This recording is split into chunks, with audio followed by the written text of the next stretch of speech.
Hey y'all, welcome to Camo and Plaid. I'm David and I thank you for joining us. Today we are going to ask that question, do you need the PSA JAKL? Dun dun dun! Guess what? That's a subjective question.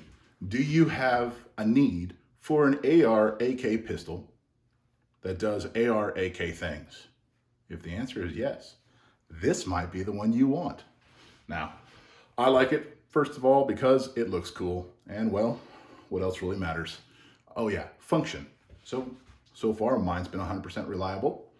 We have heard now that Brassfax has broken the sled on his, but PSA has come out with their fix for that and is sending out the new items that are needed for those who are having issues as we speak.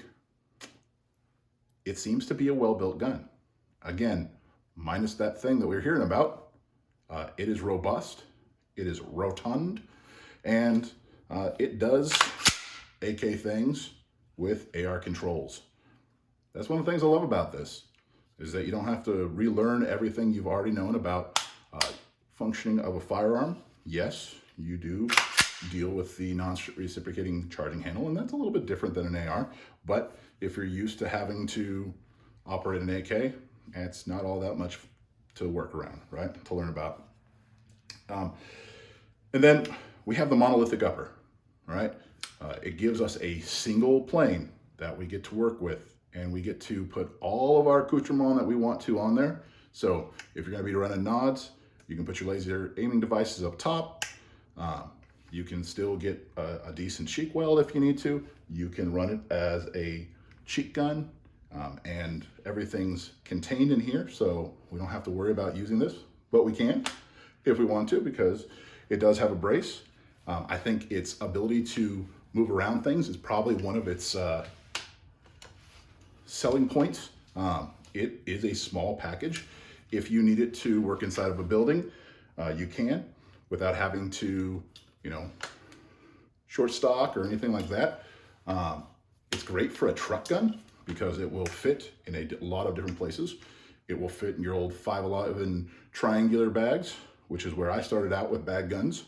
And it is just nice and small. Now, is it the smallest? No, it's not. There's a couple other things out on the market that are less expensive and a little bit smaller, but they aren't gas piston driven guns, and they don't necessarily have the buying and building and manufacturing power that PSA does. So I expect to see a lot of advancements over the years with this. And as those advancements come out, if you already own one of these, then you'll be able to take advantage of that. I do love the fact that it's got a swappable, non-reciprocating charging handle. So you don't have to worry about getting your hand up in the way like you might have on an AK or something of that nature and getting in the way of the operating system. So that's cool. Again, you can do all kinds of different things with this thing, and it's amazing. And you should buy it. And if you don't buy it, you know what? It doesn't actually matter to me, because what'll happen is I'll buy another one when it comes out in 300 blackout. And when they eventually make the Gen 2 or the Gen 5, I'll probably buy one of those too, because, well, let's be honest. I'm a PSA fanboy, and I like good working guns for a cheap price. And if you like good working guns for a cheap price, this thing may just be for you.